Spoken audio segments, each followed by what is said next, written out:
Big Boss Telugu season 9లో ప్రధాన మార్పులు వచ్చే అవకాశముంది. తాజా సమాచారం ప్రకారం, ప్రముఖ యంగ్ హీరో విజయ్ దేవరకొండ ఈసారి నాగార్జునను రీప్లేస్ చేసి హోస్ట్గా రాబోతున్నట్టు వార్తలు వస్తున్నాయి. నాగార్జున 2019లో ప్రారంభమైన బిగ్ బాస్ తెలుగు 3 నుంచి వరుసగా 6 సీజన్లకు హోస్ట్గా వ్యవహరించారు. ఆయన హోస్ట్గా చేసిన ప్రత్యేక OTT version Bigg Boss non stop కూడా మంచి విజయాన్ని సాధించింది. నాగార్జునకు ముందు, మొదటి సీజన్కు జూనియర్ ఎన్టీఆర్ హోస్ట్గా చేశారు. రెండో సీజన్కు నాని హోస్ట్గా వ్యవహరించారు. బిగ్ బాస్ మేకర్స్ ఈ సీజన్లో కొత్తదనం తీసుకురావాలనుకుంటున్నారు. అందుకే, యూత్కి బాగా కనెక్ట్ అయ్యే విజయ్ దేవరకొండను హోస్ట్గా తీసుకోవాలని ఆలోచిస్తున్నట్లు తెలుస్తోంది. అర్జున్ రెడ్డి, గీతా గోవిందం వంటి సినిమాలతో విజయ్ బిగ్ స్టార్ అయ్యారు. ఆయన యంగ్ జనరేషన్లో భారీ క్రేజ్ ఉంది.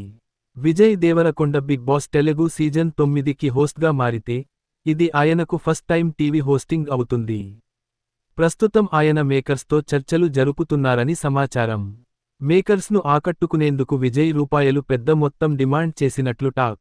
ఇది నిజమైతే, ఇప్పటివరకు బిగ్ బాస్ తెలుగు హోస్టింగ్కు తీసుకున్న అత్యధిక రెమ్యూనరేషన్ అవుతుంది. ఇంకా ఈ వార్తపై అధికారిక ప్రకటన రాలేదు. కానీ, త్వరలోనే మేకర్స్ అధికారికంగా వెల్లడించే అవకాశం ఉంది. ఇదే సమయంలో విజయ్ దేవరకొండ తన కొత్త సినిమా, కింగ్డమ్, షూటింగ్తో బిజీగా ఉన్నారు. ఈ సినిమా గౌతమ్ తిన్ననూరి దర్శకత్వంలో తెరకెక్కుతుంది. మే 30, 2025న ఈ సినిమా థియేటర్లలో రిలీజ్ కానుంది. అదేవిధంగా, ఆయన మరో సినిమా, రౌడీ జనార్దన్, కూడా ప్రకటించారు.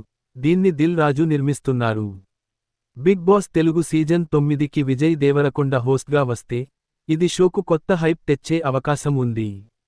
ఆయన style, youth connect, spontaneous nature షోకి కొత్త ఎనర్జీ తీసుకురావచ్చు. మరి, ఇది నిజమైతే అధికారిక ప్రకటన వచ్చే వరకు వేచి చూడాలి.